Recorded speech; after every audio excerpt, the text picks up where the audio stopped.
Talk nerdy to me, Star Trek, the motion picture with your host, Pablo Gunner.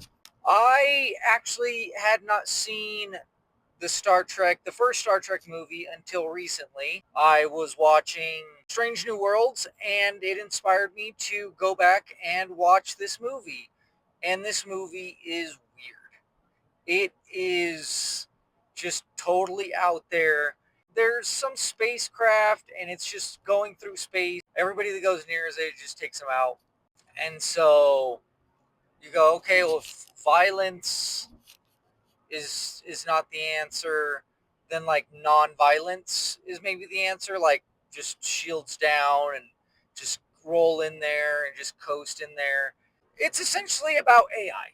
This is like, what if AI found Voyager and based its existence off Voyager, the satellite that was sent out into space with the message of like, peace and unity, and then an AI is created around this idea, but it's really confusing and done in a weird way because it's not called Voyager, it's called V'ger. And they're like, V'ger has to assimilate and figure out what's going on. And there's some intense moments and there's some interesting things. And you have all the characters that you love from the Star Trek show. There's a new character and she's bald and she is pretty emotionless. And she clearly has a relationship with this other guy, Decker. And there's this weird sexual tension, obviously, between him and her, as well as like anytime Kirk and a female are on screen, there's also usually this weird sexual tension, especially like with her, but it doesn't go anywhere.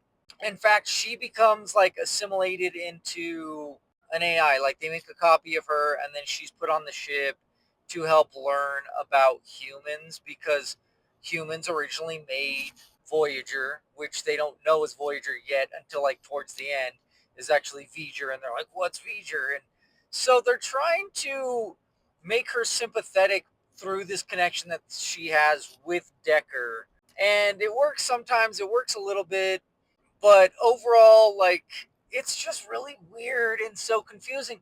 But it does make this so relevant in the way that now we have AI and go like, okay, now that we have AI, and this is what, like, if an AI found Voyager and then based its existence off of Voyager, but didn't get like the full message, this is what it would be. It just ends up being really weird.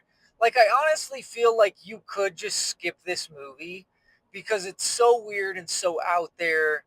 And it's not a horrible movie, and I don't feel like it was a complete waste of time as a Trekkie, but at the same time, I'm like, because you are getting more of what you like and what you love, which is the characters, but so much of it was like, it was just so weird.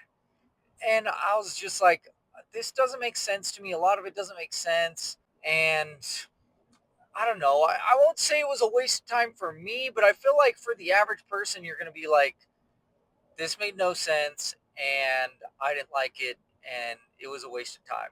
So for the average person, if you're a Trekkie, I feel like it's worth checking out, but it's still like, it's just so weird. It's so weird, and that's why I say like it's so out there. Talk to me, tell me what you thought about it. Make sure you like, comment, and subscribe. Check out our merch at TNTM, the store where you can find this merch on sale with free shipping. 5% of any profit that we make off our merch goes to a charity for the month, which is currently the National Pediatric Cancer Foundation, since the wonderful U.S. government has decided to give money to billionaires on the Epstein list instead of pediatric cancer research. So, help us, help them by buying some of the sweet merch, or donate directly to them on any social media. Thank you for watching, my fellow nerds. Talk nerdy to me, and the con is yours.